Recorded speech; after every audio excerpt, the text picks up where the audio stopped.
I'm just chilling. So, I've been recently, yeah, I'm smoking in my room. I know I shouldn't be.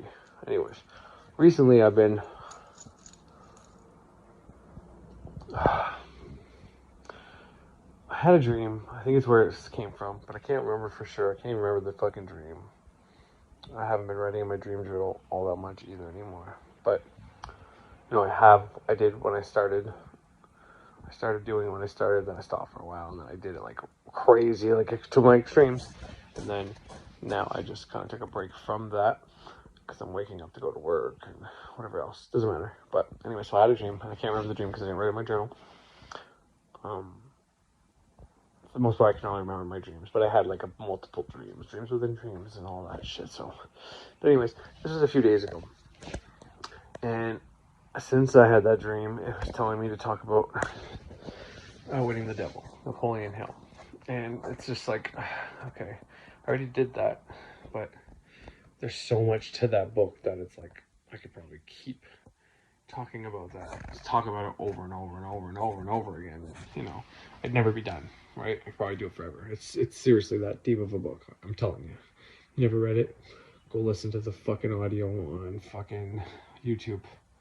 I have to buy it. No one's doing. And if you're wondering, I'm tired. I'm really full right now. Anyways, then I'm listening to Katy Perry yesterday. Yeah, Katy Perry. She's got a lot of occult little, not symbolism, but that too in her videos. But it's a lot of, I don't know, deeper meanings in her songs. Which, whether she writes her songs or not, I don't know. But someone's doing something right with her older songs. So, if you don't believe me, Dark Horse, first song to start with, E.T., Chain to the Rhythm, which is the one I'm going to talk about, Firework, fucking Wide Awake, Rise. That's just a start. There's more, but that's just a start. And I could actually make a video or multiple videos on that. But anyways, so after this, I made my episode yesterday. And I didn't talk about it or even do anything with this, which is fine. My video turned out okay. I think I liked it. No, I know I liked it. I listened to it a few times. So, but and then again, that's whenever Katy Perry came on and Chained to the Rhythm, and that's what reminded me of the Napoleon Hill thing again. I was like, oh, okay. So today, I was spending time going through Frater Xavier's videos once again, telling you, man, like, he gives you Kabbalah and Great Work Self-Transformation. You're going to hear that today. I didn't do the entire videos because they're further down the line. They're very important episodes in this mystery school. I think one's finding your path and purpose, and the other, the importance of finding your path and purpose potentially, and the other one is something finding your path, finding your purpose in a backward society or something like that. Back-to-back episodes. And the first one, that's where he tells you the book assignment he wants you to do is read the book Outwitting the Devil by Napoleon Hill. And that book fucking changed my life. It changed my outlook on everything. I swear to God, it did. And Napoleon Hill, even by the way he's writing in this book, you can tell he's polarized, or he was polarized, Christian-wise. But nonetheless, and even after that, I don't think he was anymore, which is probably why he was able to reach so much success. Now, if you listen to that book, or watch that book, or don't watch that book, if you read that book or listen to that book, the first half of it before the interview with the devil, or his version of the devil, which is why I say he's not really polarized by it, but he kind of is, but by Christianity. But just how the devil appears to him in his meditation, or whatever he does to be able to speak to the devil, isn't the traditional devil, but that's what he was expecting. And then the devil actually explains that, what he actually is. Now, who knows what this was, right? But it makes way more sense than the traditional devil of Christianity. A lot of people like to think witches and magicians worship the devil, but it's like, wow. In all honesty, Satan and the devil are Christian or Judaism Hebrew creations, potentially. I'm not sure if, you know, everybody who wrote the Bible was probably Jewish. And then they put the books together and made the Roman Catholic Bible, or whatever the case is. Judaism still uses the Old Testament. So if there's any references in there to the devil, then I guess potentially you could say they did. But besides the point, I don't even know why I'm talking about that.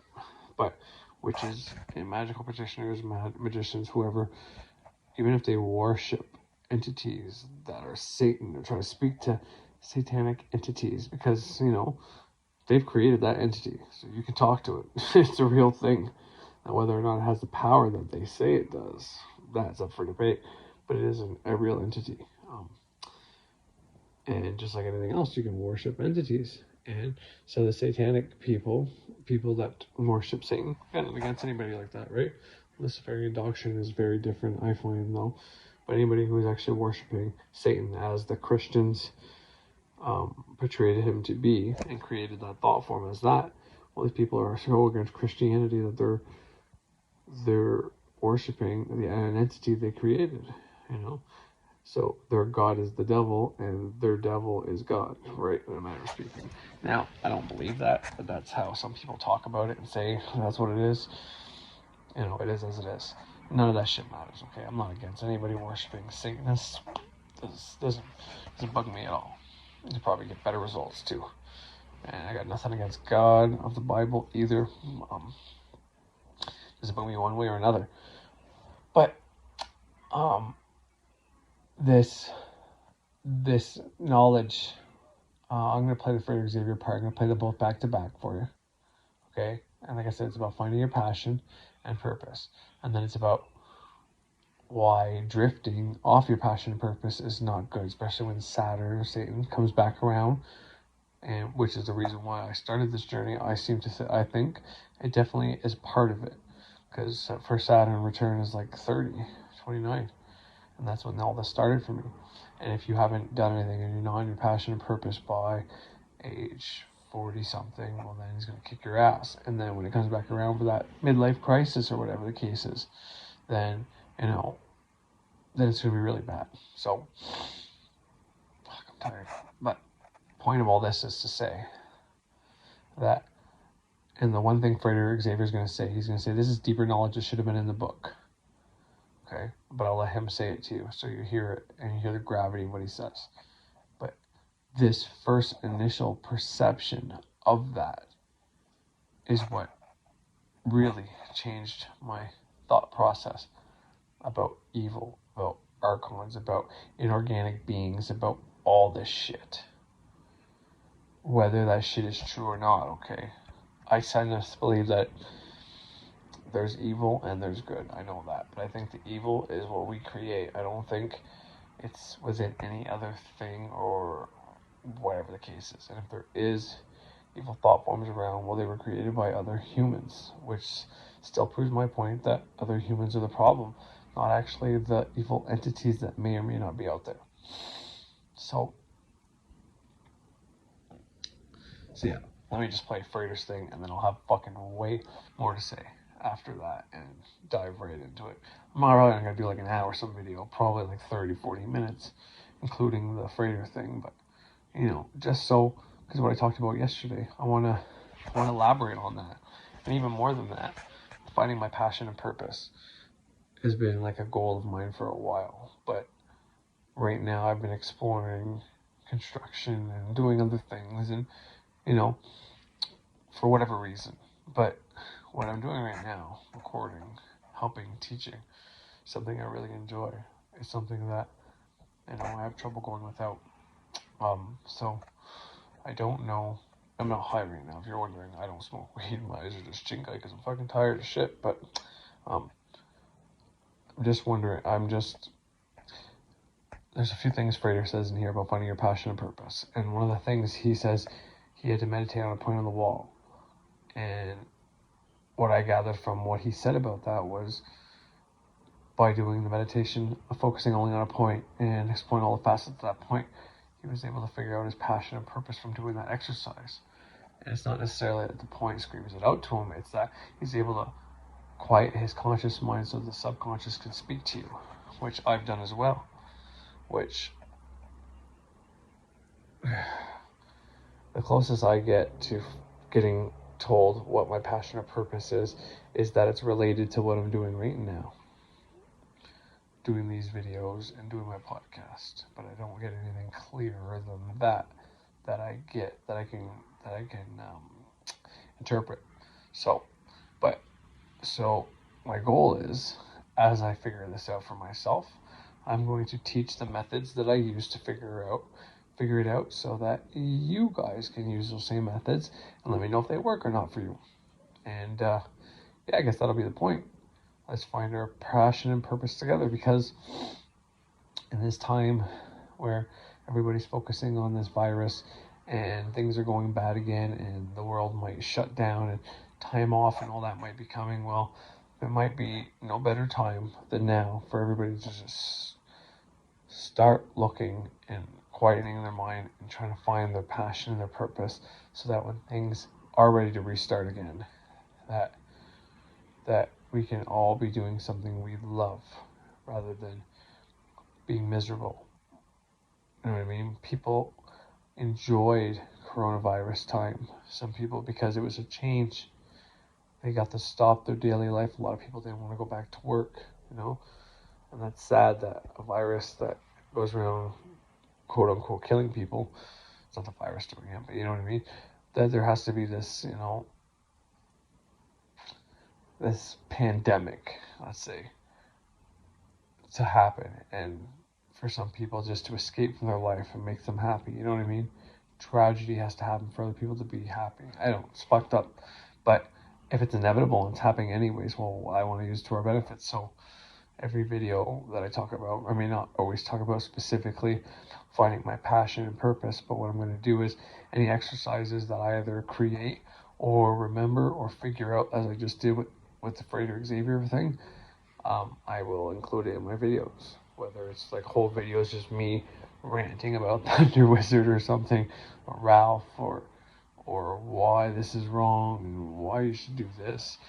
And at the very end, I say, oh, by the way, guys, I did this, and this helped give me another piece of the puzzle, something like that. So anyways, let's let Frater talk, and we'll go from there. OBE, where you get up out of your body and walk around. They're similar, but that's different. That's an OBE. That's an out-of-body experience. A lucid dream has similar qualities too, but that's still just a very vivid dream that you can take control over consciously. Okay, a full-blown astral projection is different. Similar qualities, but different. Now, this isn't the greatest metaphor, but regular visualization and daydreaming is like looking out the window. Lucid dreaming is like opening the window and sticking your head out. Out-of-body experience is like opening the window, climbing out, and walking around. And a full-blown astral projection is like being sucked out the window by a beam from aliens and transporting you halfway across the galaxy to an unknown location. Now, your subconscious knows better than you, okay? Well, why should it permit you to go to the astral? If you can't deal with things here, what makes you think you're going to be able to deal with things there? You're just going to freak the fuck out in fight or flight mode and either attack things or run from them. I don't care how boring you think your life is.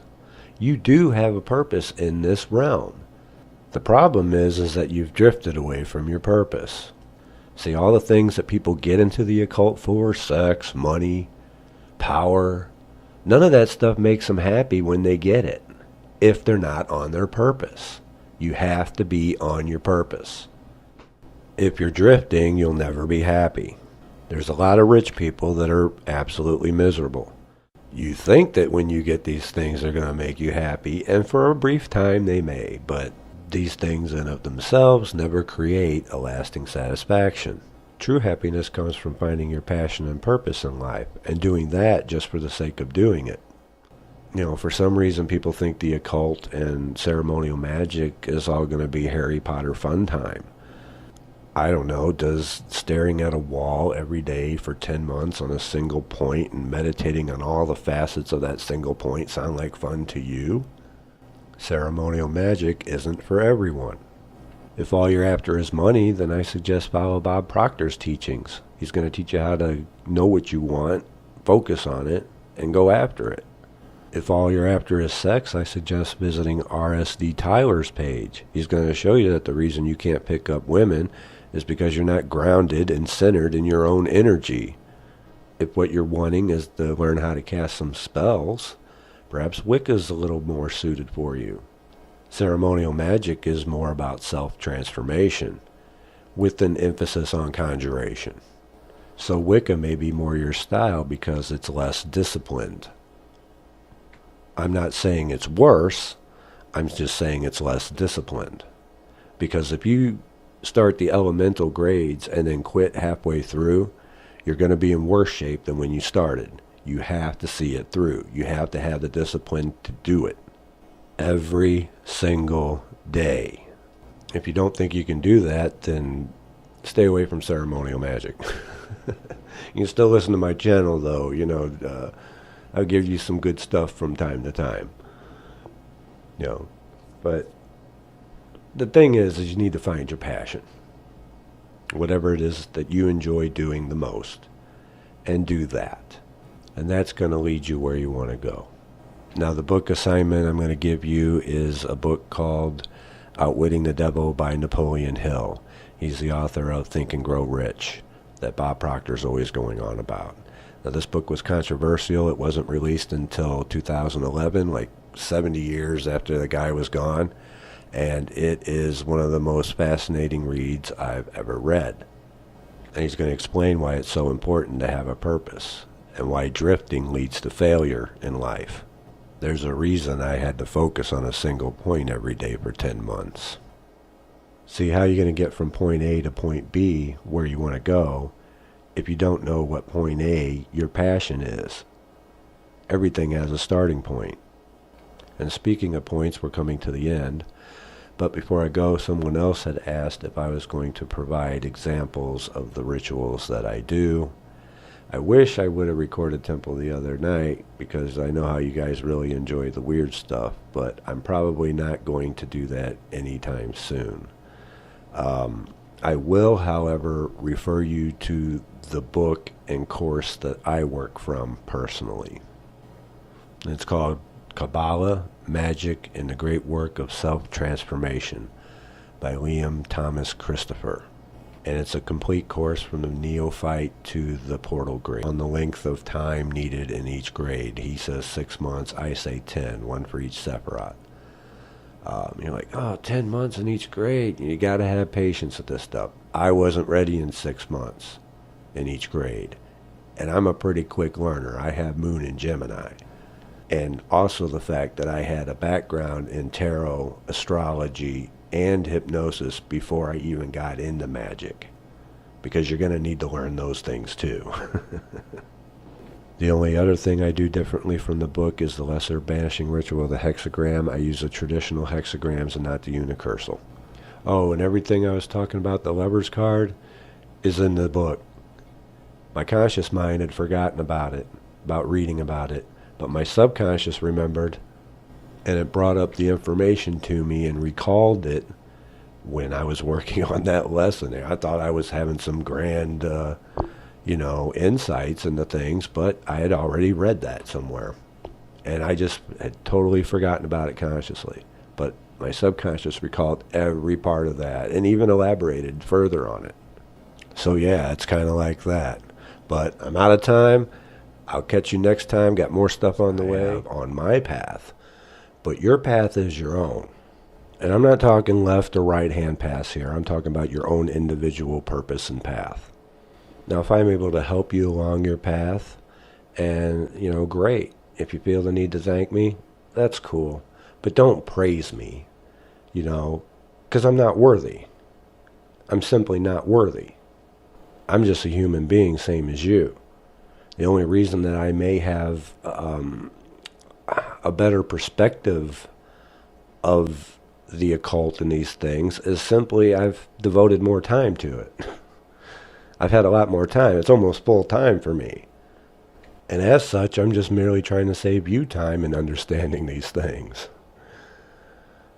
Now, some of you may be familiar with the concept of the holy guardian angel, the sphere of Taparith, and the higher self.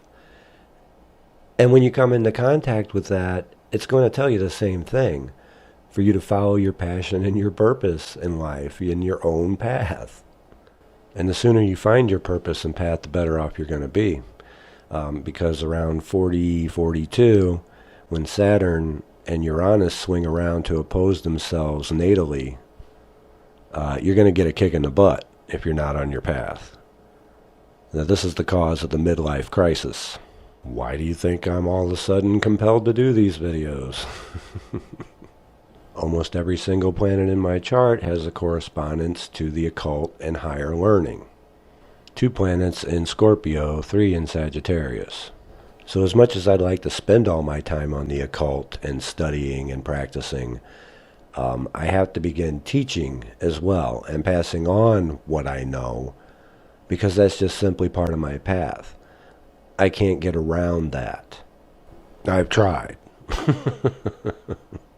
Following your purpose and passion is really your own individual path to success, as long as it's for the service of others and not simply for the self.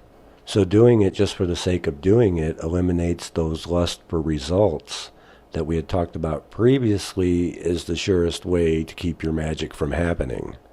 And this is why a lot of times those who do achieve a high degree of success ends up being destroyed by their success, because now they're focused on the results instead of their passion to begin with.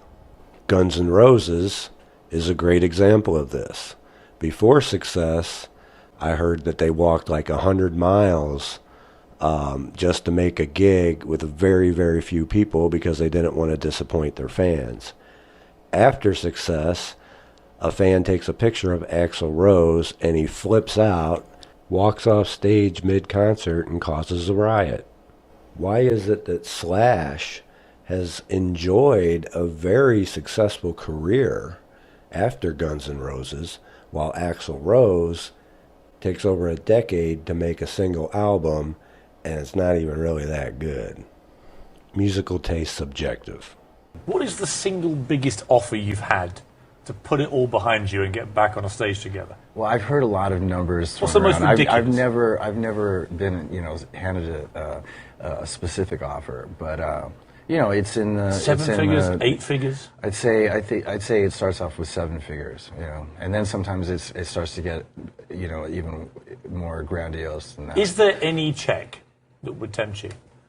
I don't think it's a matter of that. It really isn't. I think you've got a situation where nobody involved wants to revisit. It's not just me. It's the whole, the whole band. And so I don't think there's a price tag that anybody's going to put in front of us that's going to make that work.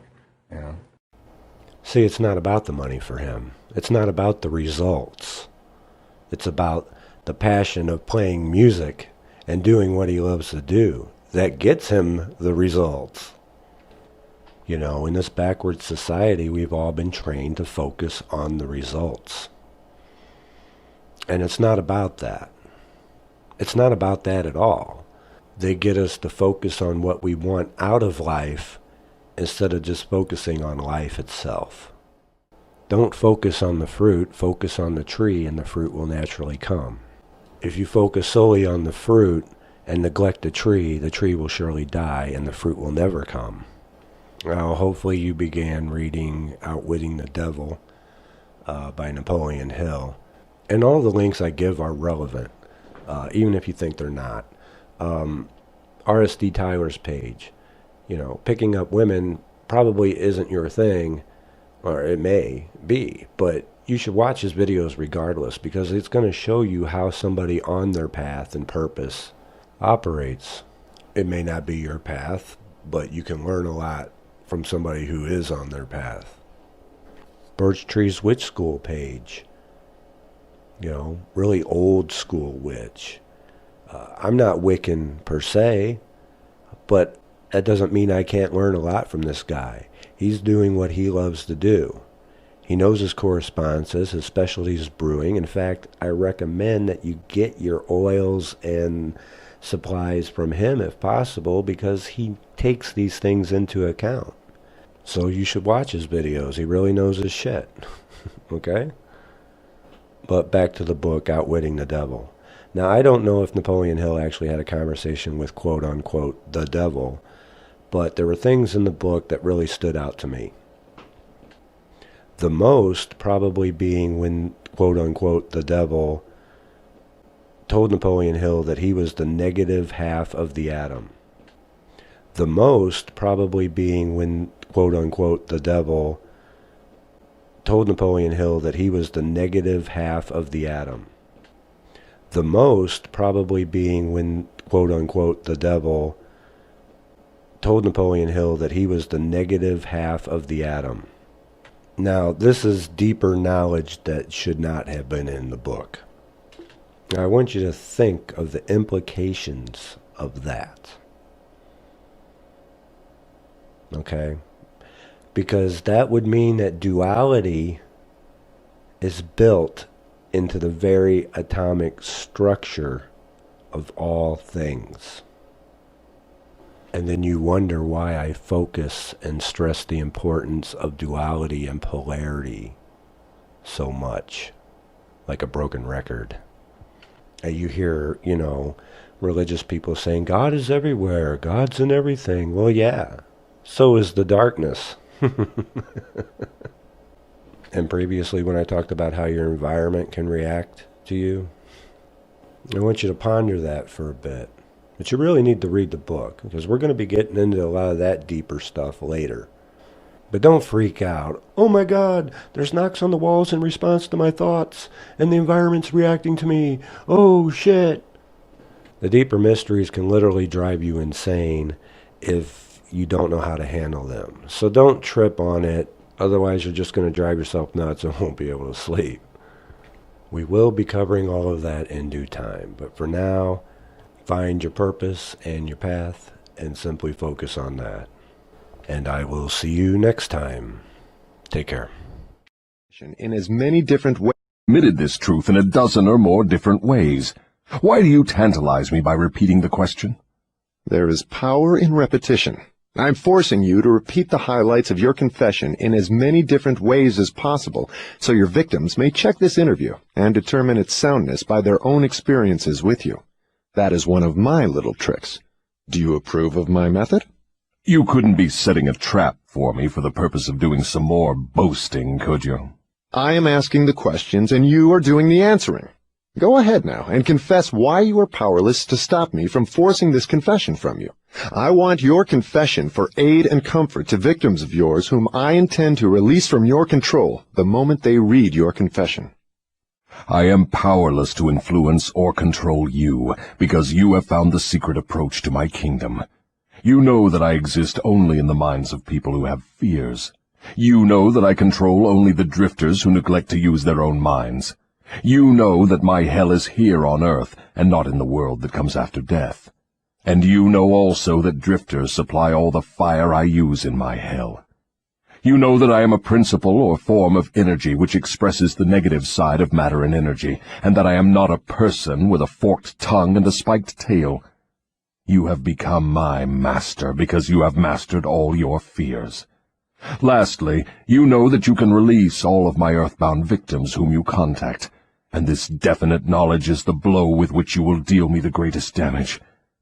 I cannot control you because you have discovered your own mind, and you have taken charge of it. There now, Mr. Earthbound, that confession should feed your vanity to the bursting point. That last dart was unnecessary. Knowledge of the sort I have used to master you does not contaminate itself with vulgar indulgence and vanity. Truth is the one and only thing in the world that can stand ridicule. Now let us continue with your confession. What is wrong with the principle of flattery? You use it, do you not? Okay, so you heard Frater, you heard a little bit of Napoleon Hill and his devil, and I'll be clear it up the hop, okay? I don't know what this devil is. I don't know how you received this information. This could be exactly what I talked about yesterday. So maybe Napoleon Hill came into all this information, and he wanted a good way to present it, since he's writing a book. In his book, He doesn't have to say it's true, it's false, fiction, nonfiction. You just put it out there. And once again, this book wasn't released until Napoleon Hill was long dead. His wife had possession of it. She didn't release it. I think it was either his nephew or his son. I can't remember. I think I always get this confused with the Admiral Byrd story. So maybe it was his wife. I don't know. But it was like, I don't know, 30 years, 50 years after. It was very controversial. But if you listen to this interview, and I really strongly urge you to listen to, at the very least, the interview. But the beginning part of the story shows you how when he starts getting positive thought, he's in this negative feedback loop. He's in this negative fucking place where, he follows his negative emotions or negativity emotion fucking feelings, and he keeps going down these shitty rabbit holes. But then all of a sudden he gets this urge, and he gets himself out of that spot, and he starts doing good, and then the good ideas start multiplying in his head, and he gets success, but then something pulls him off of that, and then he goes down that rabbit hole again, and then he gets out of that a second time, and then he gets pulled down again. He gets out of that third time, and then he gets pulled down again. I think it's either 3 times he gets pulled down, and the 4th time is when he does this, or it's 2 times he got pulled down, and the 3rd time is whenever he did this. But this could be just the way you decided to present it. Meaning, I said yesterday, the guy who does the cry-on voice, or any person you've ever watched do a seance, or someone taking over their body, and whatever the case is, whatever they do, whatever they decide to do, like, and they make a whole new personification, is because they want to give the information. Maybe that is really how it happens. I don't know. But maybe it's, because, like, when you go Edgar Casey or Dolores Cannon, she'd put people in hypnosis and things would talk through them. That's different. These people are doing it without that. But you don't have to do that to get channeled information from the storehouse. You have a connection there, and like some people are born with a better, stronger connection, and it's not to talk myself up, but I feel I have a stronger connection, because I've always had this ability since I was a kid to really, once I start down with one thought of an idea, I keep going down that thought pattern idea way, I keep going. It's like endless. Negative too, though. Go down one negative idea and it just snowballs too. But point is, maybe he decided to put it out there like this so that it would be interpreted better. But if you listen to it, you'll hear how the devil explains how he's the negative half of the atom, God's the positive half of the atom. He's like, people that are thinkers, he's like, there's no difference between somebody who just believes only in God or someone who believes only in the devil, or the people who are drifting that don't know they're being consumed by the devil, versus the people that are going to church that only believe in God that fear the devil. He's like, there's no difference. He's like, the people who think for themselves and use the thoughts and their own power are using the power of both of us to make what they want in the reality. Seriously, this whole thing is like not a grimoire, but almost a curriculum, almost a teaching path of how to take back control of your mind, do mind magic, how to steer your thoughts. The devil literally says, when he's teaching kids what they should do at school, that they should accept or reject what other kids say to them, depending on if it's good or bad, basically. There's so much in there. It's so amazing. The devil literally goes through all the things that the kids should actually learn at school. He goes through how, and you'll hear this one after because it's one of the parts that I recorded, but it goes through how the churches, if they stopped promoting the devil going to hell, if you do bad and go to heaven, you know what I mean? They would hurt him the most. It'd be one of the most hurtful things they could do. The only other thing is, if there's a thinker that comes on earth who thinks for themselves and teaches the generations how to do this shit properly, that would also hurt them. And how thinking is the most important thing you can probably do, is to think your own thoughts, and don't dwell on other people's thoughts, but do your own thinking for yourself. Figure out what's real for you, follow truth, and blah blah blah blah blah. So if anybody, like, and the Thunder Wizard does promote critical thinking about certain topics and all that, which is great, but he doesn't like intellectual thinking about religion and all that shit. It's like, no, you really have to figure it out. You really have to do it. Thinking is like godly. your mind is so powerful. And I know people are gonna say, well, there's two different minds and this and that. And yeah, but you know what I mean. You know what kind of mind I'm talking about. I'm not talking about the kind of mind that you put on things that you already watched that reinforce your beliefs. You're putting on shit that you really you explore both sides of the story. Like, I didn't want to listen to this. Frederick Xavier had it as a fucking whatever, had it as a assignment. It took me a while to do it. I'm not gonna lie. And I watched the next episode, and he explained how the devil was the negative half of the atom. And then later on, when he said it wasn't until I think it was the afterlife video, and I don't know if I think it's part 2. He explains how there's two concepts of what happens when we die. One is from the book Napoleon Hill. Well, there's two. He heard this one concept in two different places.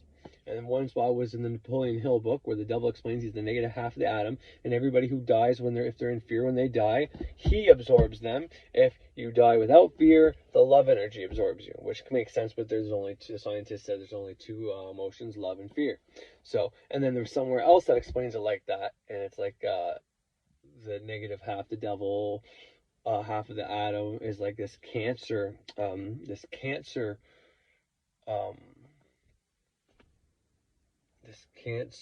negativity emotion that absorbs everything.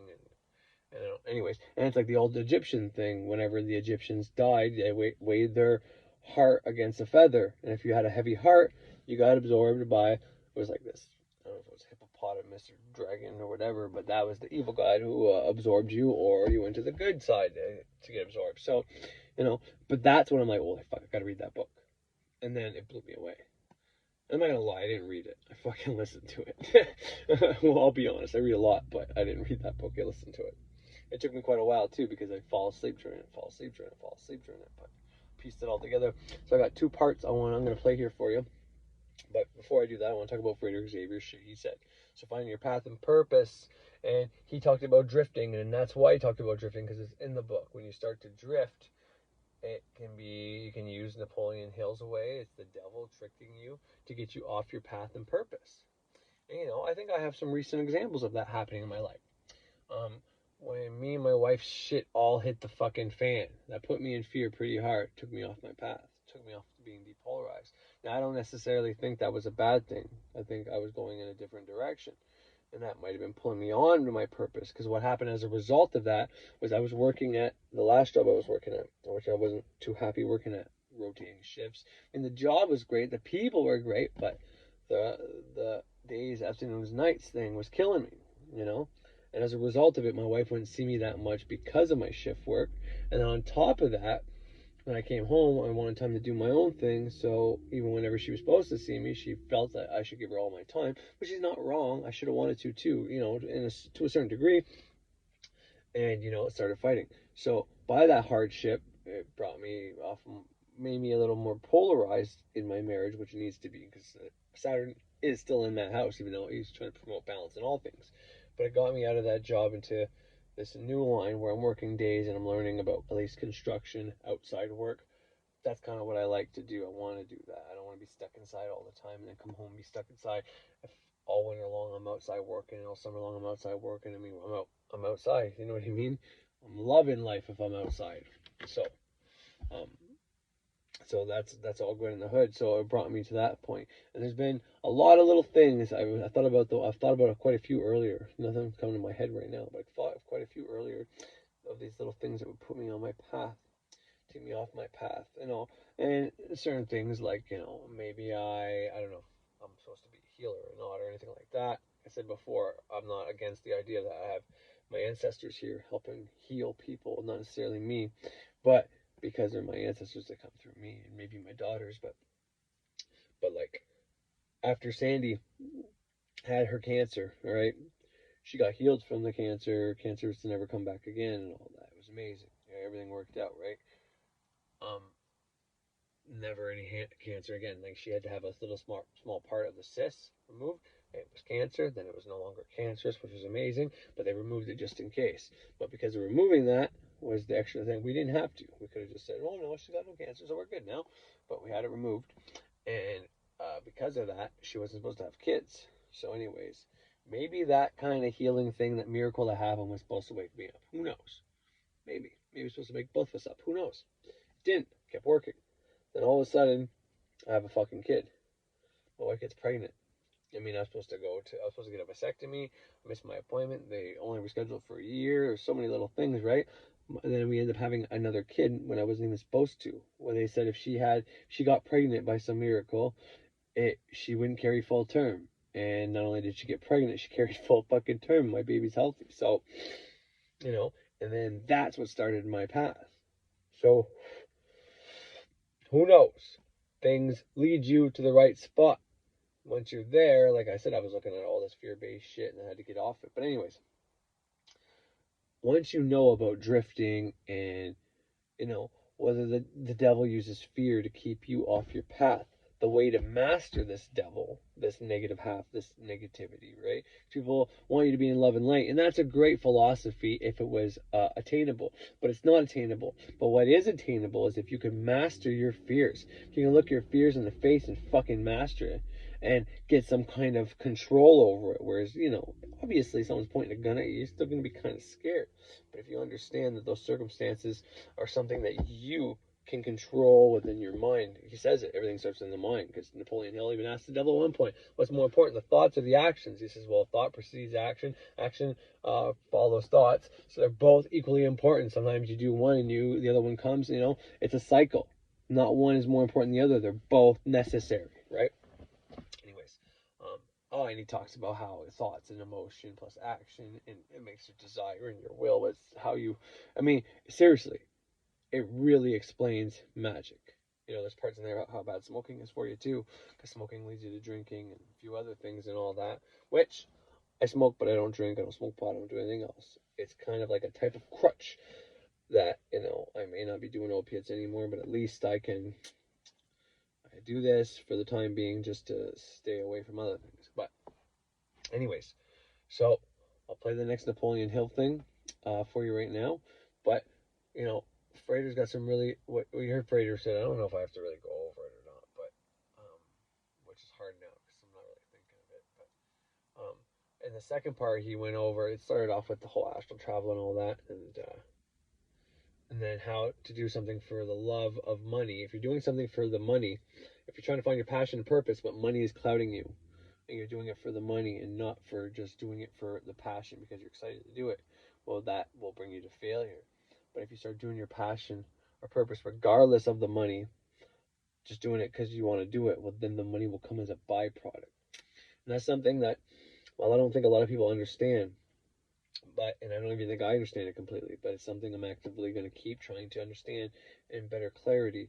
See, and maybe that's one of the reasons I say, and I'm not trying to pretend like I'm some saint, because that's not the case. But maybe that's one of the reasons, and I'm saying it in this fucking, I'm actually saying it in a fucking, in a kind of a conceited way. Maybe that's the reason I say that I'm not doing this for the money, so I can kind of sound like, I'm not doing this for to make money and all that, when maybe that's really my ulterior motive. I don't think so, but like I said before, I'd love it if this thing took off and it got popular and I was fucking making money and I didn't have to work anymore, and then I could really focus. If my full-time job was doing this, and I could focus on empowering people, doing one-on-ones with people as I can, okay, how far along are you in your transformation? Okay, what do you have questions with? Okay, you got the whole day with me. What do you want to know? Whatever, something like that. Fuck, if I could do that, shit, man, that'd be fucking sick. I'd love to do that. I'd fucking give anything to do that. Maybe I gotta start doing magic so I could do that. I don't know. I just don't feel like it's right for me to do magic for that for some reason. So I got some programming in me I gotta get rid of, because. And that's another thing I want to talk about. Frater talks about finding your passion and your purpose. But Birch, on the other hand, as a kid, he knew he wanted to be a public speaker. He had this knowing, right? I got this knowing that I'd love to fucking do this, that I want to do this. Maybe I don't feel ready for it. Maybe I don't feel entitled enough. Maybe there is like a bunch of shit that I got to work on before I get there. And that's kind of this process. So I'm just going to keep following the process until I get that, whenever it's like, okay, Corey, you're ready, start doing the magic for it, then I'll do it. But like Birch, he programmed himself to be a public speaker. And I know all about programming myself. I've done that many times. Anyways, so, and maybe that's something. If you have this inner knowing of what you want to do, and you know, well, program yourself for it. And he said he used tape recorders, and timers. About the only electronics they had at that time, and it worked. So that'll still work today. And then he gives you a bunch of fancy ways to do it. Magic 101. I played that so many times. So many times. I don't know why I can't play it again. But seriously, go to bed with your affirmations on a recorder saying that you're fucking grateful for what you fucking are, as if you already are. Listen to that shit every night till you get the programming in your head. Do the spell work, do sigils, do everything I've ever taught you for whatever the fuck it is you want to be. You do that every night, you'll become it. I'm not joking. That's what I do to get the money. That's what I've done to get the healing. That's what I've done to stay home every time I need to stay home longer. I've done those things, and they've always worked. So maybe it is time for me to do that. Maybe it's a leap of faith. Maybe I'm just not sure of myself. Maybe I got a little bit of fear. It's that fucking devil there, that negative part of the Adam saying, yeah, you're not worth it, Corey. Why would you deserve that, you know? And it's like, well, I don't know. But there's only one way to fucking find out. It's just to go for it. Anyways, I'd like to break down more of the Napoleon Hill thing. And if I can, I will. But I'm probably just going to play the next two pieces for you. And seriously, I would say if you're not going to listen to the whole thing, like the whole 3 hours and whatever time it is for just the interview of the devil, I'd listen to the whole fucking book.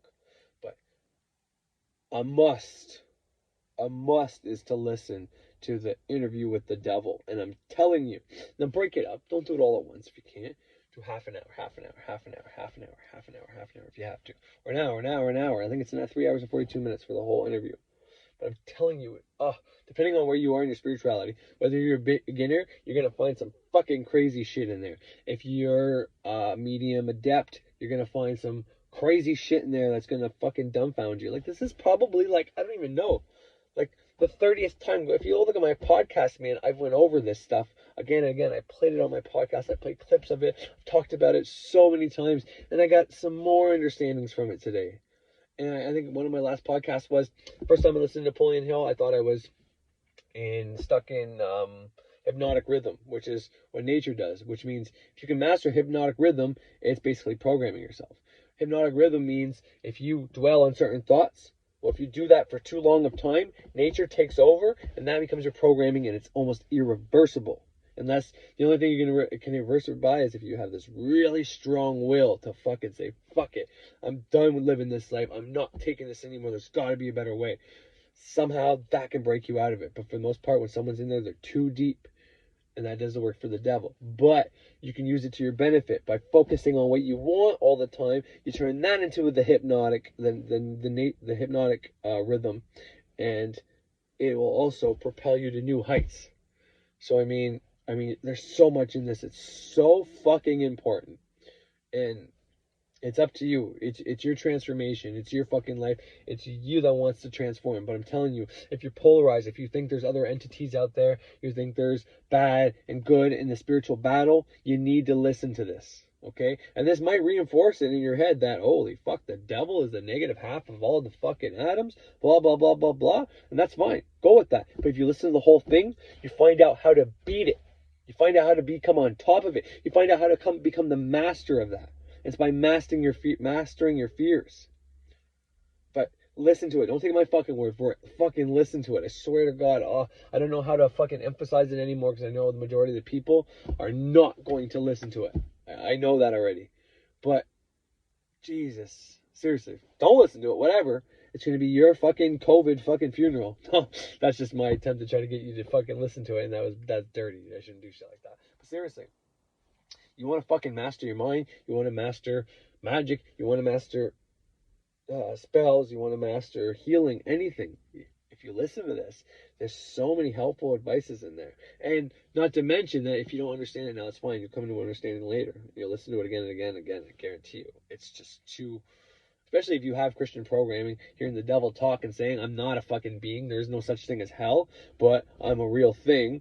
And, maybe the negative part of the atom never had this identity. And I'm not saying this is real or fake, but just to throw a hypothesis out there, if you will. If that negative atom never had an identity, and all of a sudden Christianity comes along and says, hey, God, and the devil, but there's nowhere for those identities. So what happens? Well, the positive part of every atom and every fucking thing, including your body, is God. The negative part is the devil. So they get the personifications we give them. And now there is a being there. And that being has evolved over time. And when you start dwelling on negativity, he's going to make it worse for you. And when you start dwelling on positivity, God makes it better for you. And there's also the middle path, because in every atom, you got a proton, neutron, and an electron. Neutron's neutral, baby.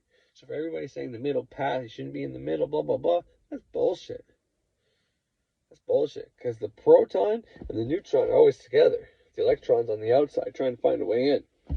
But anyways, if you didn't get my point, listen to the Napoleon Hill thing. At the very least, go through Frederick Xavier. You already heard Frederick Xavier tell you really got to listen to it. And I'm saying the same thing. You really got to listen to it. So, fucking listen to it. Anyways, thanks for tuning in. I told you it was going to be smaller than this, but it's longer, so what am I going to do? My bad. Have a great fucking day, y'all. By which I can pick up your thoughts. I have come to ask you some very plain questions. I demand that you give me direct and truthful answers. Are you ready for the interview, Mr. Devil? Yes, I am. But you must address me with more respect. During this interview, you will address me as Your Majesty. By what right do you demand such royal respect? You should know I control 98% of the people of your world. Do you not think that entitles me to rate as royalty? Have you proof of your claim? Yes, plenty of it. Of what does your proof consist? Of many things. If you want answers, you will address me as Your Majesty. Some things you will understand, some you will not. In order that you may get my viewpoint, I shall describe myself and correct the false notions people have of me and my place of abode. That is a fine idea, Your Majesty. Start by telling me where you live, then describe your physical appearance. My physical appearance? Why, my dear Mr. Earthbound, I have no physical body. I would be handicapped by such an encumbrance as those in which you earthbound creatures live. I consist of negative energy, and I live in the minds of people who fear me. I also occupy 1/2 of every atom of physical matter and every unit of mental and physical energy. Perhaps you will better understand my nature if I tell you I am the negative portion of the atom. Oh, I see what you are preparing to claim. You are laying the foundation to say that if it were not for you, there would be no world, no stars, no electrons, no atoms, no human beings, nothing. Is that correct? True. Absolutely true. Well, if you only occupy 1/2 of energy and matter, who occupies the other half? The other half is occupied by my opposition. Opposition? What do you mean? The opposition is what you earthbound call God. So you have the universe divided up with God. Is that your claim? Not my claim, but the actual fact. Before this interview is finished, you will understand why my claim is true. You will also understand why it has to be true, or there could be no world such as yours, no earthbound creatures such as you. I am no beast with a forked tongue and a spiked tail. But you do control the minds of 98 out of every 100 people. You said so yourself. Who causes all the misery in this 98% devil-controlled world if you do not? I have not said that I do not cause all the misery of the world. On the other hand, I boast of it. It is my business to represent the negative side of everything, including the thoughts of you earthbound people. How else could I control people? My opposition controls positive thought. I control negative thought. How do you gain control of the minds of people? Oh, that is easy. I merely move in and occupy the unused space of the human brain. I sow the seeds of negative thought in the minds of people so I can occupy and control the space. You must have many tricks and devices by which you gain and hold control of the human mind. To be sure, I employ tricks and devices to control human thought. My devices are clever ones, too. Go ahead and describe your clever tricks, Your Majesty. One of my cleverest devices for mind control is fear. I plant the seed of fear in the minds of people, and as these seeds germinate and grow, through use, I control the space they occupy. The 6 most effective fears are the fear of poverty, criticism, ill health, loss of love, old age, and death. Which of these 6 fears serves you most often, Your Majesty?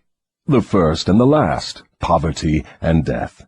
At one time or another during life, I tighten my grip on all people through one or both of these. I plant these fears in the minds of people so deftly that they believe them to be their own creation. I accomplish this end by making people believe I am standing just beyond the entrance gate of the next life, waiting to claim them after death for eternal punishment. Of course, I cannot punish anyone, except in that person's own mind, through some form of fear. But fear of the thing which does not exist is just as useful to me as fear of that which does exist. All forms of fear extend the space I occupy in the human mind. Your Majesty, will you explain how you gained this control over human beings? The story is too long to be told in a few words. It began over 1,000,000 years ago when the first man began to think. Up to that time I had control over all mankind, but enemies of mine discovered the power of positive thought, placed it in the minds of men, and then began a battle on my part to remain in control. So far I have done quite well by myself, having lost only 2% of the people to the opposition. I take it from your answer that men who think are your enemies. Is that right? It is not right, but it is correct. Tell me something more about the world in which you live. I live wherever I choose. Time and space do not exist for me. I am a force best described to you as energy. My favorite physical dwelling place, as I have told you, is in the minds of the earthbound. I control a part of the brain space of every human being. The amount of space I occupy in each individual's mind depends upon how little and what sort of thinking that person does. As I have told you, I cannot entirely control any person who thinks. You speak of your opposition. Just what do you mean by that? My opponent controls all the positive forces of the world, such as love, faith, hope, and optimism. My opponent also controls the positive factors of all natural law throughout the universe, the forces which keep the earth and the planets and all the stars balanced in their courses. But these forces are meek in comparison with those which operate in the human mind under my control. You see, I do not seek to control stars and planets. I prefer the control of human minds. Where did you acquire your power, and by what means do you add to it? I add to my power by appropriating the mind power of the earthbound as they come through the gate at the time of death. 98 out of every 100 who come back to my plane from the earth plane are taken over by me, and their mind power is added to my being. I get all who come over with any form of fear. You see, I am constantly at work, preparing the minds of people before death, so I can appropriate them when they come back to my plane. Will you tell me how you go about your job of preparing human minds so you can control them? I have countless ways of gaining control of human minds while they are still on the earth plane. My greatest weapon is poverty. I deliberately discourage people from accumulating material wealth, because poverty discourages men from thinking and makes them easy prey for me. My next best friend is ill health. An unhealthy body discourages thinking. Then I have countless thousands of workers on earth who aid me in gaining control of human minds. I have these agents placed in every calling. They represent every race and creed, every religion. Who are your greatest enemies on earth, Your Majesty? All who inspire people to think and act on their own initiative are my enemies. Such men as Socrates, Confucius, Voltaire, Emerson, Thomas Paine, and Abraham Lincoln. And you are not doing me any good either.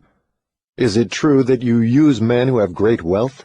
As I have already told you, poverty is always my friend because it discourages independence of thought and encourages fear in the minds of men. Some wealthy men serve my cause, while others do me great damage, depending on how the wealth is used.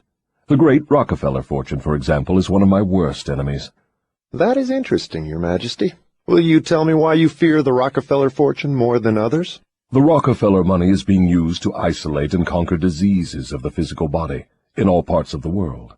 Disease has always been one of my most effective weapons. The fear of ill health is second only to the fear of poverty. The Rockefeller money is uncovering new secrets of nature in 100 different directions, all of which are designed to help men take and keep possession of their own minds. It is encouraging new and better methods of feeding, clothing, and housing people. It is wiping out the slums in the large cities, the places where my favorite allies are found.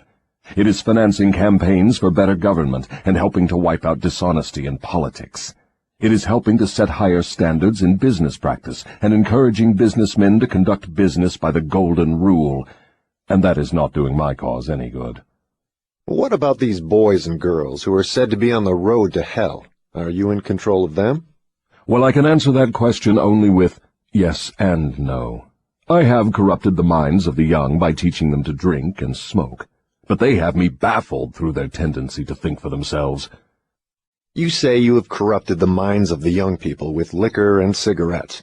I can understand how liquor might destroy the power of independent thought, but do not see what cigarettes have to do with helping your cause. You may not know it, but cigarettes break down the power of persistence. They destroy the power of endurance. They destroy the ability to concentrate. They deaden and undermine the imaginative faculty, and help in other ways to keep people from using their minds most effectively. Do you know I have millions of people, young and old of both sexes, who smoke 2 packages of cigarettes a day? That means I have millions of people who are gradually destroying their power of resistance. One day I shall add to their habit of cigarette smoking other thought-destroying habits, until I shall have gained control of their minds. Habits come in pairs, triplets, and quadruplets. Any habit which weakens one's willpower invites a flock of its relatives to move in and take possession of the mind. The cigarette habit not only lowers the power of resistance and discourages persistence, but it invites looseness in other human relationships. I never thought that cigarettes were a tool of destruction, Your Majesty, but your explanation throws a different light on the subject. How many converts to the habit do you now claim? I am proud of my record. Millions are now victims, and the number is increasing daily. Soon I shall have most of the world indulging in the habit. In thousands of families I now have followers of the habit, including every member of the family. Very young boys and girls are beginning to take up the habit. They are learning how to smoke by observing their parents and older brothers and sisters. Which do you consider to be your greater tool for gaining control of human minds, cigarettes or liquor? Without hesitation, I would say cigarettes. Once I get a young person to join my 2-package-a-day club, I have no trouble in inducing that person to take on the habit of liquor, overindulgence of sex, and all other related habits which destroy independence of thought and action. Your Majesty, when I began this interview, I had you all wrong. I thought you were a fraud and a fake, but I see now that you are quite real and very powerful. Your apology is accepted, but you need not have bothered. Millions of people have questioned my power, and I got most of them at the gate as they came over. I ask no person to believe in me. I prefer that people fear me. I am no beggar. I take what I want by cleverness and force. Begging people to believe is the business of my opposition, not mine. Your Majesty will please pardon my rudeness, but I would not be able to look myself in the face again if I did not tell you, here and now, that you are the damnedest fiend ever to be turned loose on innocent people. I always had the wrong conception of you. I thought you were kind enough to let people alone while they were living, that you merely tortured their souls after death. Now I learn from your own brazen confession that you destroy their right to freedom of thought and cause them to go through a living hell on earth. What do you have to say to that? I get what I want by exercising self-control. It is not so good for my own business, but I suggest you emulate me instead of criticizing me. You call yourself a thinker, and you are. Otherwise you would never have forced this interview on me. But you will never be the sort of thinker that frightens me unless you gain and exercise greater control over your own emotions. Let us get away from personalities. I came here to learn more about you, not to discuss myself. Please go ahead and tell me of the many tricks you have devised for gaining control of the human mind. What is your most powerful weapon just now? That is a difficult question to answer. I have so many devices for entering human minds and controlling them that it is difficult to say which are the most powerful. Right at the moment I am trying to bring about another world war. My friends here in Washington are helping me to involve America in the war. If I can start the world to killing on a wholesale basis, I shall be able to put into operation my favorite device for mind control. It is what you call mass fear. I used this device to bring about the other World War in 1914. I used it to bring about the economic depression in 1929. And if my opposition had not double-crossed me, I would now be in possession of every man, woman, and child in the world. You can see for yourself how near I came to world domination, the thing I have been struggling to attain for thousands of years. Yes, I see your point. Who wouldn't? You are a very ingenious manipulator of the minds of people. Is your devilish business carried on only through people of high position and great influence? Oh, no. I use the minds of people in all walks of life. As a matter of fact, I prefer the type of person who makes no pretense of thinking. I can manipulate that sort of person without difficulty. I could not control 98% of the people of the world if all people were skilled in thinking for themselves. I'm interested in the welfare of those people whom you claim to control. Therefore, I wish you to tell me all of the tricks by which you enter and control their minds. I want a complete confession from you, so begin with your cleverest trick. This is suicide you are forcing on me, but I am helpless. So settle down, and I will place in your hands the weapon by which millions of your fellow earthbound will defend themselves against me. Tell me first about your most clever trick, the one you use to ensnare the greatest number of people. If you force me to give away this secret, it will mean my loss of millions of people now living, and still greater numbers of millions as yet unborn. I beg of you, permit me to pass this one question unanswered.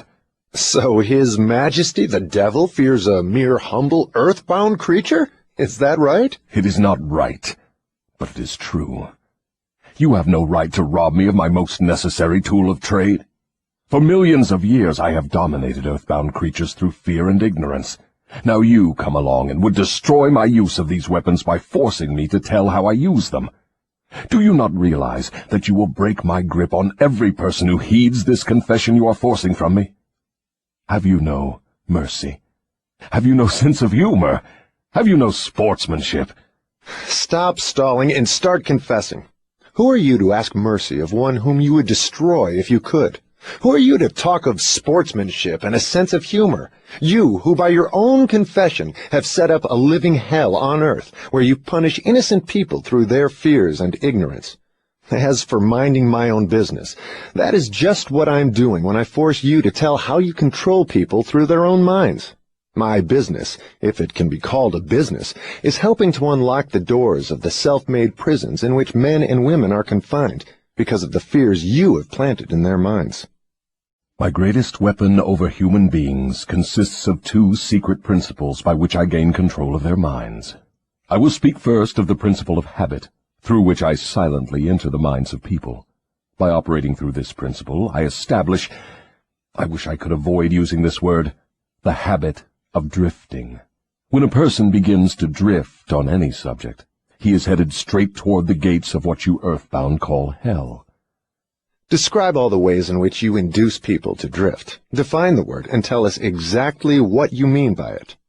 I can best define the word drift by saying that people who think for themselves never drift, while those who do little or no thinking for themselves are drifters. A drifter is one who permits himself to be influenced and controlled by circumstances outside of his own mind. He would rather let me occupy his mind and do his thinking than go to the trouble of thinking for himself.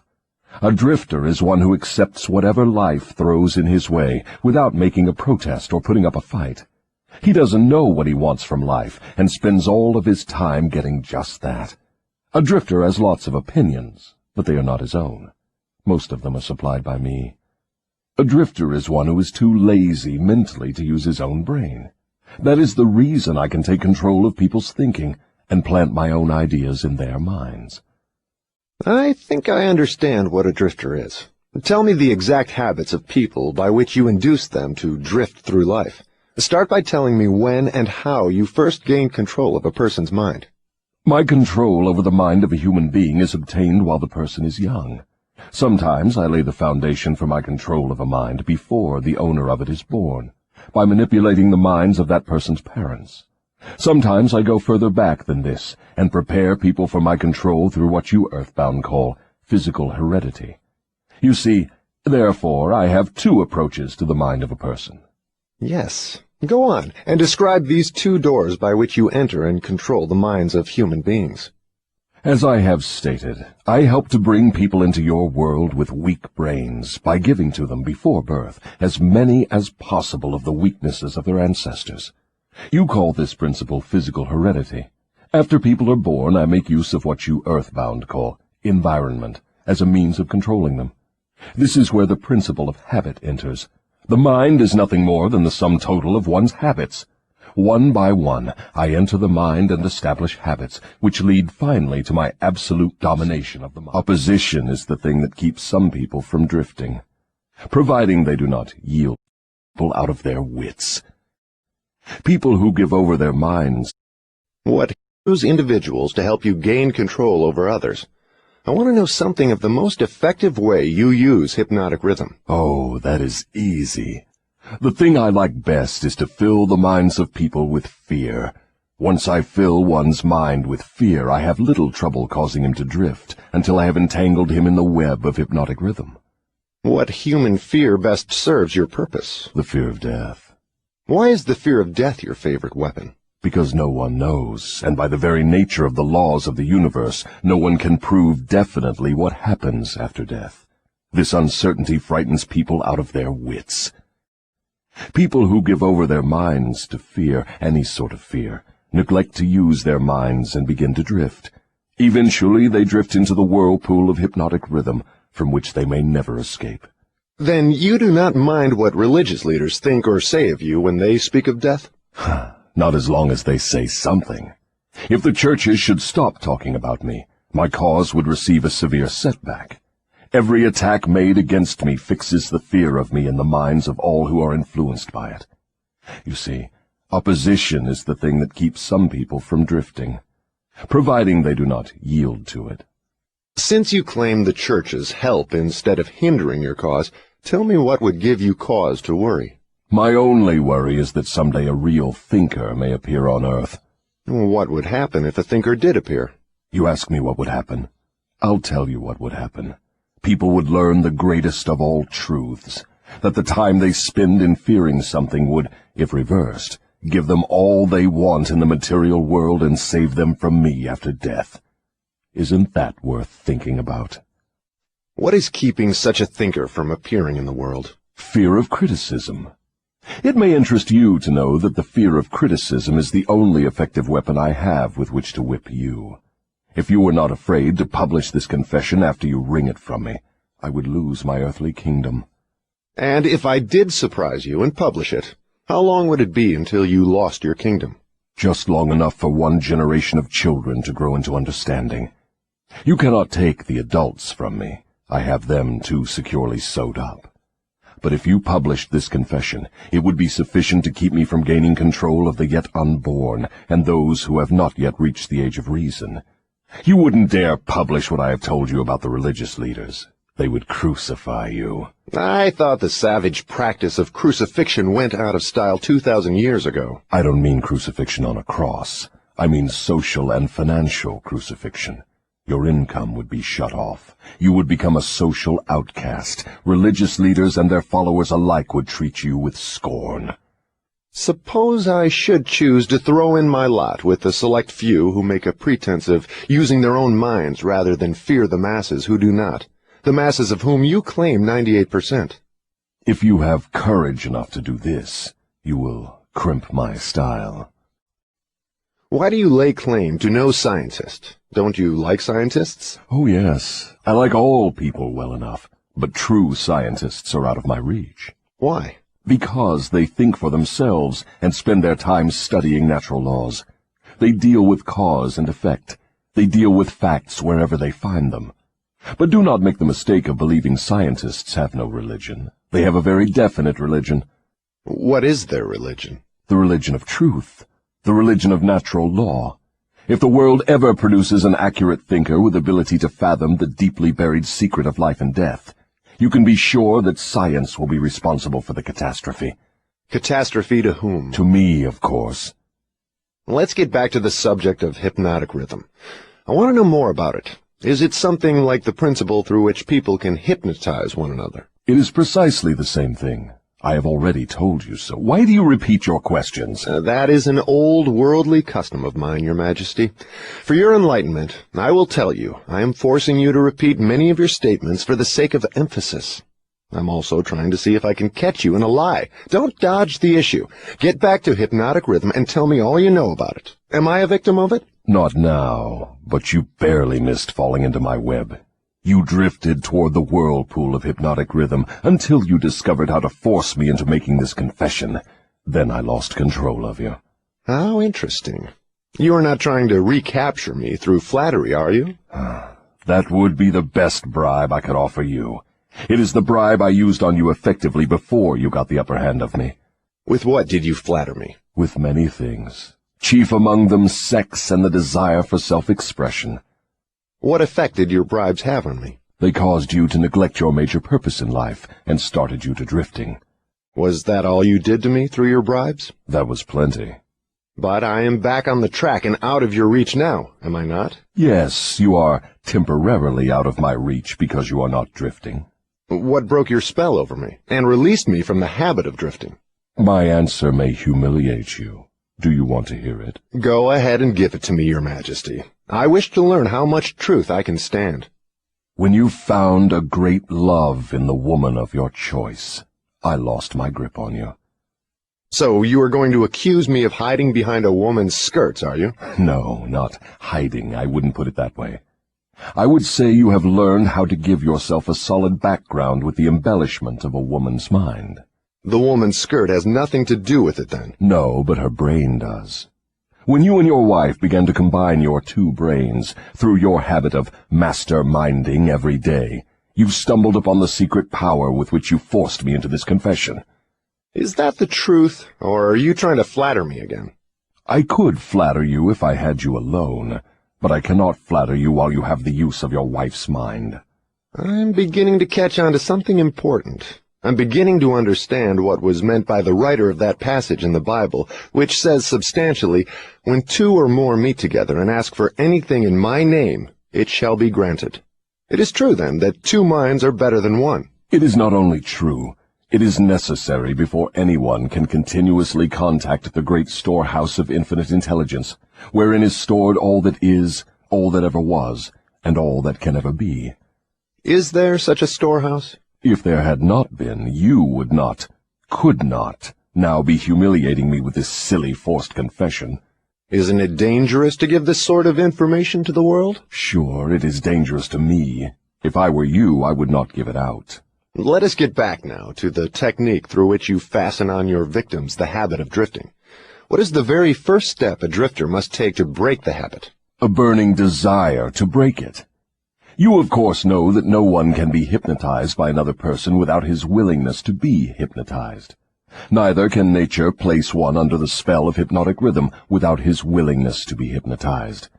The willingness may assume the form of indifference toward life generally, lack of ambition, fear, lack of definiteness of purpose, and many other forms. Nature does not need one's consent in order to place him under the spell of hypnotic rhythm. It needs only to find him off guard, through any form of neglect to use his own mind. Remember this. Whatever you have, you use it or you lose it. All successful attempts to break the habit of drifting must be done before nature makes the habit permanent through hypnotic rhythm. As I understand you, hypnotic rhythm is a natural law through which nature fixes the vibration of all environments. Is that true? Yes. Nature uses hypnotic rhythm to make one's dominating thoughts and one's thought habits permanent. That is why poverty is a disease. Nature makes it so by fixing permanently the thought habits of all who accept poverty as an unavoidable circumstance. Through this same law of hypnotic rhythm, nature will also fix permanently positive thoughts of opulence and prosperity. Perhaps you will better understand the working principle of hypnotic rhythm if I tell you its nature is to fix permanently all habits, whether they are mental or physical. If your mind fears poverty, your mind will attract poverty. If your mind demands opulence and expects it, your mind will attract the physical and financial equivalents of opulence. This is in accordance with an immutable law of nature. Did the writer of that sentence in the Bible, "Whatsoever a man soweth, that shall he also reap," have in mind this law of nature? He could have nothing else in mind. The statement is true. You can see evidence of its truth in all human relationships. And that is why the man who forms the habit of drifting through life must accept whatever life hands him. Is that correct? That is absolutely correct. Life pays the drifter its own price on its own terms. The non-drifter makes life pay on his own terms. Doesn't the question of morals enter into what one gets from life? To be sure, but only for the reason that one's morals have an influence on one's thoughts. No one can collect what he wants from life merely by being good, if that is what you want to know. No, I guess not. I see what you mean. We are all where we are and what we are because of our own deeds. No, not exactly. You are where you are and what you are because of your thoughts and your deeds. Then there is no such reality as luck, is there? Emphatically no. Circumstances which people do not understand are classified under the heading of luck. Back of every reality is a cause. Often the cause is so far removed from the effect that the circumstance can be explained only by attributing it to the operation of luck. Nature knows no such law as luck. It is a man-made hypothesis with which he explains away things he does not understand. The terms luck and miracle are twin sisters. Neither of them has any real existence except in the imaginations of people. Both are used to explain that which people do not understand. Remember this: everything having a real existence is capable of proof. Keep this one truth in mind, and you will become a sounder thinker. Which is more important, one's thoughts or one's deeds? All deeds follow thoughts. There can be no deeds without their having first been patterned in thought. Moreover, all thoughts have a tendency to clothe themselves in their physical counterpart. One's dominating thoughts, that is, the thoughts one mixes with the emotions, desire, hope, faith, fear, hate, greed, enthusiasm, not only have a tendency to clothe themselves in their physical equivalent, but they are bound to do so. That reminds me to ask you to tell me more about yourself. Where, in addition to the minds of people, do you dwell and operate? I operate wherever there is something I can control and appropriate. I have already told you I am the negative portion of the electron of matter. I am the explosion in lightning. I am the pain in disease and physical suffering. I am the unseen general in warfare. I am the unknown commissioner of poverty and famine. I am the executioner extraordinary at death. I am the inspirer of lust after the flesh. I am the creator of jealousy and envy and greed. I am the instigator of fear. I am the genius who converts the achievements of men of science into instruments of death. I am the destroyer of harmony in all manner of human relationships. I am the antithesis of justice. I am the driving force in all immorality. I am the stalemate of all good. I am anxiety, suspense, superstition, and insanity. I am the destroyer of hope and faith. I am the inspirer of destructive gossip and scandal. I am the discourager of free and independent thought. In brief, I am the creator of all forms of human misery, the instigator of discouragement and disappointment. And you do not call that cold and cruel? I call that definite and dependable. The world depression broke up the habits of men everywhere and redistributed the sources of opportunity in all walks of life on an unprecedented scale. The drifter's pet alibi, with which he tries to explain away his undesirable position, is his cry that the world has run dry of opportunities. Non-drifters do not wait for opportunity to be placed in their way. They create opportunity to fit their desires and demands of life. Are non-drifters smart enough to avoid the influence of hypnotic rhythm? No one is smart enough to dodge the influence of hypnotic rhythm. One could just as easily avoid the influence of the law of gravity. The law of hypnotic rhythm fixes permanently the dominating thoughts of men, whether they be drifters or non-drifters. There is no reason why a non-drifter would want to avoid the influence of hypnotic rhythm, because that law is favorable to him.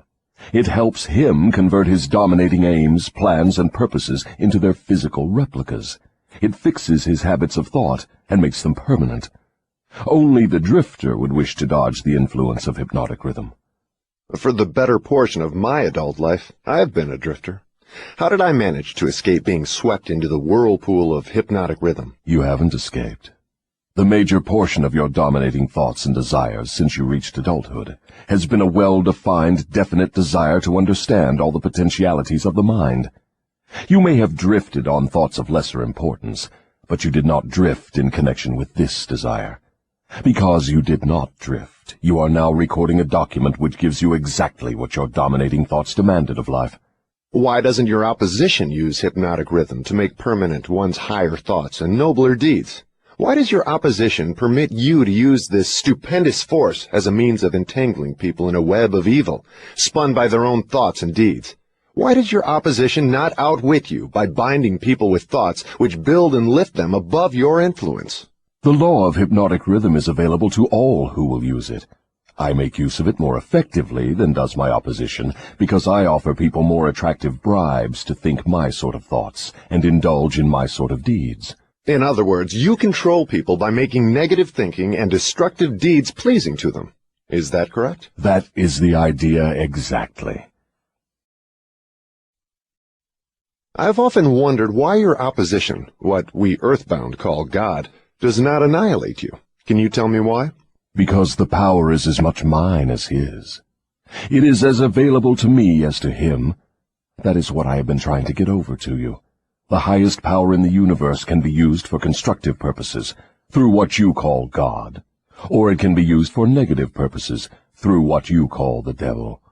And something more important still, it can be used by any human being just as effectively as by God or the devil.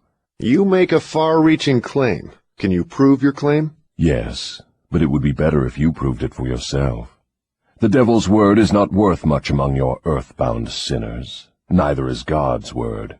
You fear the devil and refuse to trust your God. Therefore, you have but one source available through which you may appropriate the benefits of universal power, and that is by trusting and using your own power of thought. This is the direct road to the universal storehouse of infinite intelligence. There is no other road available to any human being. Why have we earthbound not found the road to infinite intelligence sooner? Because I have intercepted you and led you off the path by planting in your minds thoughts which destroy your power to use your minds constructively. I have made it attractive to you to use the power of infinite intelligence to attain negative ends, through greed, avarice, lust, envy, and hatred. Remember, your mind attracts that which your mind dwells upon. To divert you away from my opposition, I had only to feed you on thoughts helpful to my cause. If I understand what you're saying, you're admitting that no human being need fear the devil or worry about how to flatter God. That is it precisely. This admission may put a crimp in my style, but I have the satisfaction of knowing it may also slow down my opposition by sending people direct to the source of all power. In other words, if you cannot control people through negative bribes or fear, then you wish to kick over the entire apple cart and show people how to go around God. Are you by any chance in politics, too? Your technique seems frightfully familiar. Am I in politics? If I am not in politics, who do you believe starts depressions and forces people into wars? Surely you would not lay this at the door of my opposition. As I have already told you, I have allies in all walks of life to help me in connection with all human relationships. Why don't you take over the churches and use them outright in your cause? Do you think I am a fool? Who would keep alive the fear of the devil if I subdued the churches? Who would serve as a decoy to attract the attention of people while I manipulate their minds if I did not have some agency through which to sow the seeds of fear and doubt? The cleverest thing I do is to use the allies of my opposition to keep the fear of hell burning in the minds of people. As long as people fear something, no matter what, I will keep a grip on them. I am beginning to see your scheme. You use the churches to plant the seed of fear and uncertainty and indefiniteness in the minds of people. These negative states of mind cause people to form the habit of drifting. This habit crystallizes into permanency through the law of hypnotic rhythm. Then the victim is helpless to help himself. Is that right? Hypnotic rhythm, then, is something to be watched and respected. A better way of stating the truth is that hypnotic rhythm is something to be studied, understood, and voluntarily applied to attain definite desired ends. If the force of hypnotic rhythm is not voluntarily applied to attain definite ends, may it be a great danger? Yes, and for the reason that it operates automatically. If it is not consciously applied to attain a desired end, it can, and it will, operate to attain undesired ends. Take the simple illustration of climate, for example. Anyone can see and understand that nature forces every living thing and every element of matter to adjust itself to her climates. In the tropics, she creates trees which bear fruit and reproduce themselves. She forces the trees to adjust themselves to her scorching sun. She forces them to put out leaves suitable for protection against the rays of the sun. These same trees could not survive if removed to the Arctic regions, where nature has established an entirely different climate. In the colder climate, she creates trees which are adjusted to survive and to reproduce themselves, but they could not survive if transplanted in the tropical regions. In the same manner, nature clothes her animals, giving to those in each different climate a covering suited to their comfort and survival in that climate. In a similar manner, nature forces upon the minds of men the influences of their environment, which are stronger than the individual's own thoughts. Children are forced to take on the nature of all influences of those around them, unless their own thoughts are stronger than the influences. Nature sets up a definite rhythm for every environment, and everything within the range of that rhythm is forced to conform to it. Man alone has the power to establish his own rhythm of thought, providing he exercises this privilege before hypnotic rhythm has forced upon him the influences of his environment. Every home, every place of business, every town and village, and every street and community center has its own definite, discernible rhythm. If you wish to know what a difference there is in the rhythms of streets, take a walk up Fifth Avenue in New York, and then down a street in the slums. All forms of rhythm become permanent with time. Does each individual have his own rhythm of thought? Yes, that is precisely the major difference between individuals. The person who thinks in terms of power, success, opulence, sets up a rhythm which attracts these desirable possessions. The person who thinks in terms of misery, failure, defeat, discouragement, and poverty attracts these undesirable influences. This explains why both success and failure are the result of habit. Habit establishes one's rhythm of thought, and that rhythm attracts the object of one's dominating thoughts. Hypnotic rhythm is something resembling a magnet which attracts things for which it has a magnetic affinity. Is that correct? Yes, that is correct. That is why the poverty-stricken herd themselves into the same communities. It explains that old saying, misery loves company.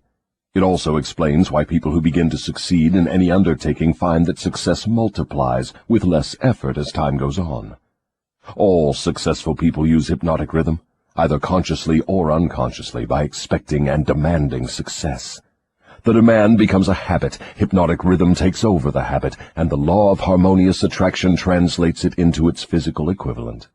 In other words, if I know what I want from life, demand it, and back my demand by a willingness to pay life's price for what I want, and refuse to accept any substitutes, the law of hypnotic rhythm takes over my desire and helps, by natural and logical means, to transmute it into its physical counterpart. Is that true? That describes the way the law works. Science has established irrefutable evidence that people are what they are because of heredity and environment. They bring over with them at birth a combination of all the physical qualities of all their numberless ancestors. After they arrive here, they reach the age of self-consciousness, and from there on, they shape their own personalities and more or less fix their own earthly destinations as the result of the environmental influences to which they are subjected, especially the influences which control them during early childhood. These two facts have been so well established, there's no room for any intelligent person to question them. How can hypnotic rhythm change the nature of a physical body, which is a combination of thousands of ancestors who have lived and died before one is born? How can hypnotic rhythm change the influence of one's environment? People who are born in poverty and ignorance have a strong tendency to remain poverty-stricken and ignorant all through life. What, if anything, can hypnotic rhythm do about this? Hypnotic rhythm cannot change the nature of the physical body one inherits at birth, but it can and it does modify change, control and make permanent one's environmental influences. If I understand what you mean, a human being is forced by nature to take on and become a part of the environment he chooses, or the environment that may be forced upon him? That is correct. But there are ways and means by which an individual may resist the influences of an environment he does not wish to accept, and also a method of procedure by which one may reverse the application of hypnotic rhythm from negative to positive ends. Do you mean that there is a definite method by which hypnotic rhythm can be made to serve instead of destroy one? I mean just that. Tell me how this astounding end may be attained. For my description to be of any practical value, it will be necessarily lengthy, because it will have to cover 7 principles of psychology which must be understood and applied by all who use hypnotic rhythm to aid them in forcing life to yield that which they want. Then break your description into 7 parts, each giving a detailed analysis of one of the 7 principles with simple instructions for its practical application. Your Majesty will now proceed to unfold the secrets of the 7 principles through which human beings may force life to provide them with spiritual, mental, and physical freedom.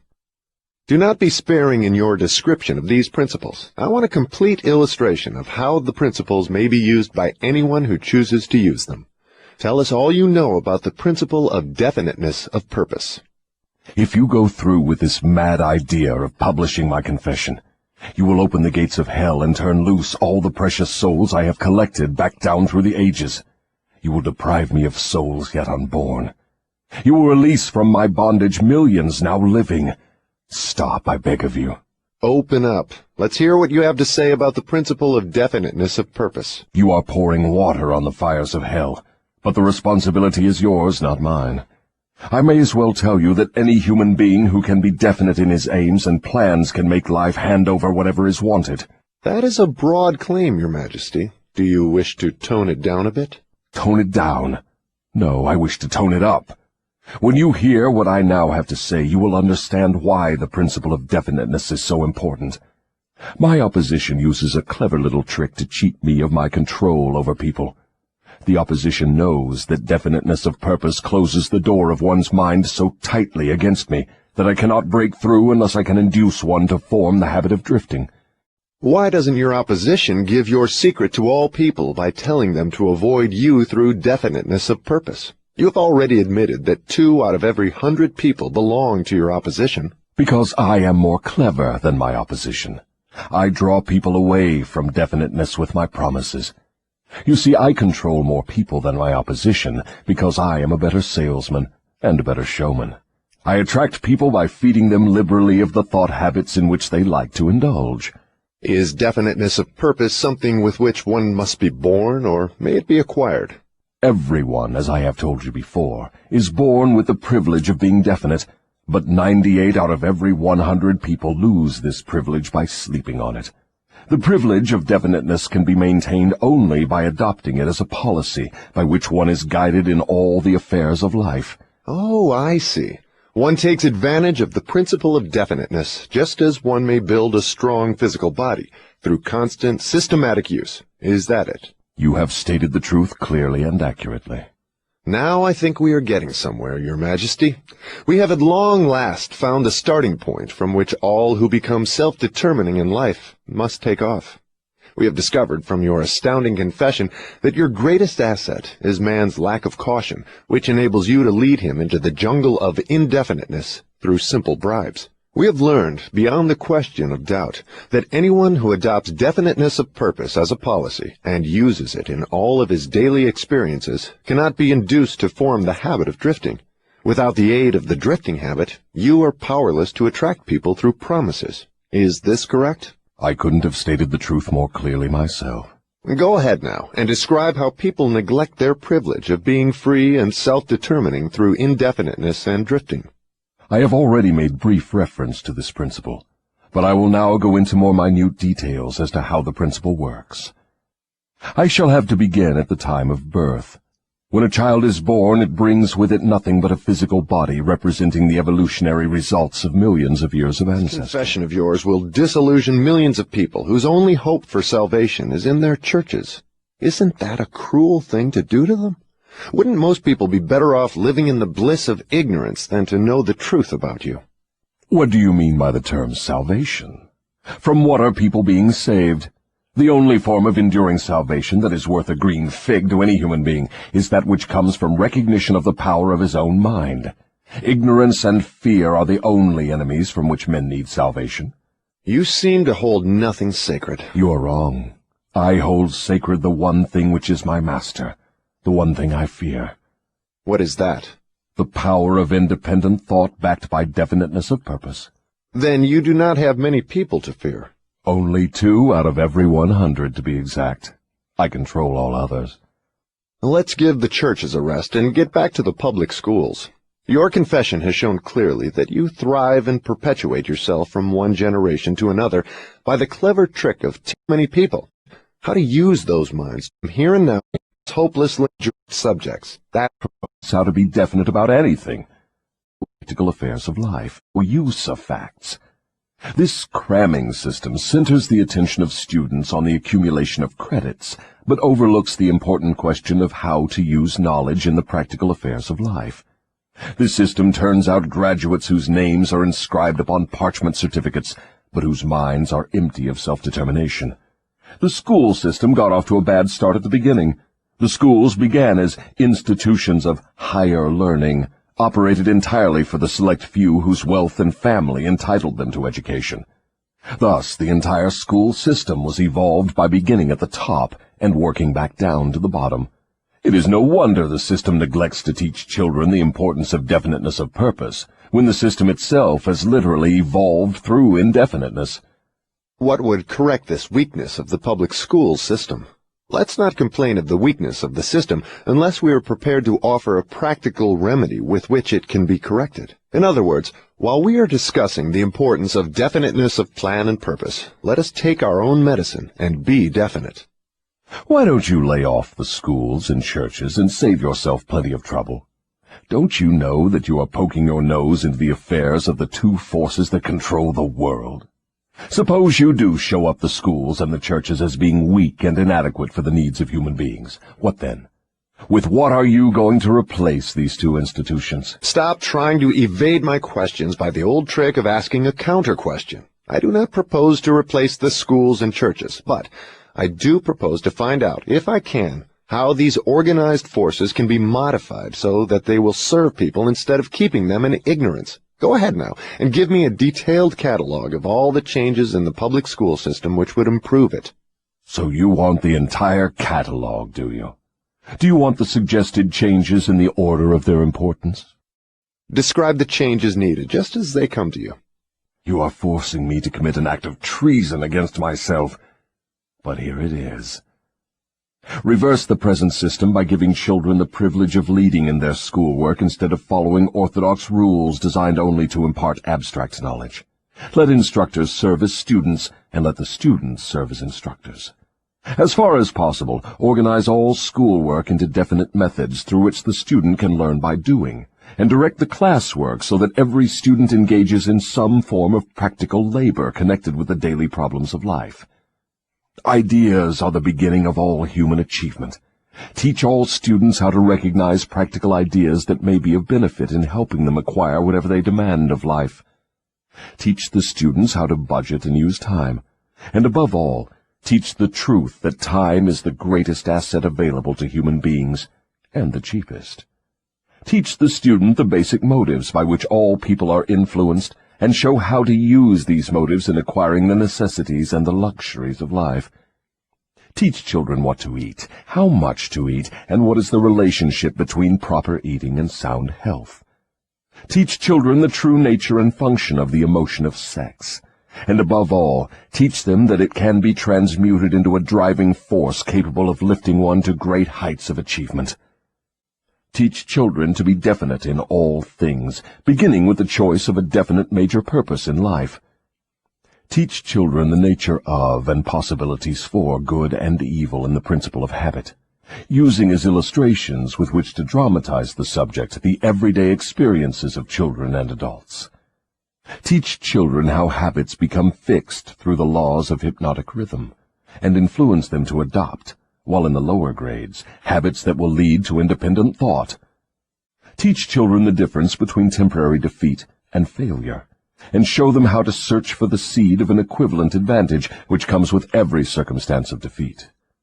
Teach children to express their own thoughts fearlessly and to accept or reject at will all ideas of others, reserving to themselves always the privilege of relying upon their own judgment.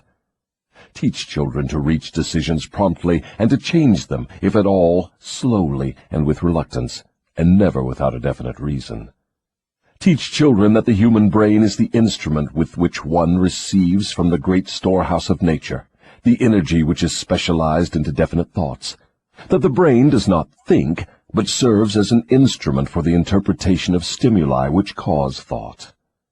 Teach children the value of harmony in their own minds, and that this is attainable only through self-control. Teach children the nature and the value of self-control. Teach children that there is a law of increasing returns which can be and should be put into operation as a matter of habit, by rendering always more service and better service than is expected of them. Teach children the true nature of the Golden Rule, and above all show them that through the operation of this principle, everything they do to and for another, they also do to and for themselves. Teach children not to have opinions unless they are formed from facts, or beliefs which may reasonably be accepted as facts. Teach children that cigarettes, liquor, narcotics, and overindulgence in sex destroy the power of will and lead to the habit of drifting. Do not forbid these evils, just explain them. Teach children the danger of believing anything merely because their parents, religious instructors, or someone else says it is so. Teach children to face facts, whether they are pleasant or unpleasant, without resorting to subterfuge or offering alibis. Teach children to encourage the use of their sixth sense, through which ideas present themselves in their minds from unknown sources, and to examine all such ideas carefully. Teach children the full import of the law of compensation as it was interpreted by Ralph Waldo Emerson, and show them how the law works in the small everyday affairs of life, backed by definite plans, persistently and continuously useful problem, that the only need to be shocked. A good sound shock often helps The habit of drifting into the public school and a minimum amount of friction in connection with subjects engineered the practical affairs of life. physical and spiritual. It is a sin to overeat because encouragement, Aim, plan, or purpose as that is another way of describing it, has clear his mind of the object of that purpose at all times. of the three appetites respond stops working all day. A story to be associated will disappear within a few minutes after the soup Means also mastery over the habit of food desires and transmute them into a is the most important sharpens in the pursuit of one purpose. They are only some of the more when controlled and need for accurate knowledge on the subject. accurate things It will be a to others, well to the free unintentional increases for the names and addresses. Discipline is right where there is no of the inborn privilege of free and independent thought, or loses them by my opposition. but what Already covered. I have frankly told you that my two most effective devices, 7 principles, are the 7 steps which lead victims of hypnotic rhythm out of the self-made prisons and yes. But few people know that if this not, I take them over climax in which one has the privilege of atom of matter and every unit of energy has the relating himself to all other human beings, no motion, such as the 19th called character. Professional men who succeed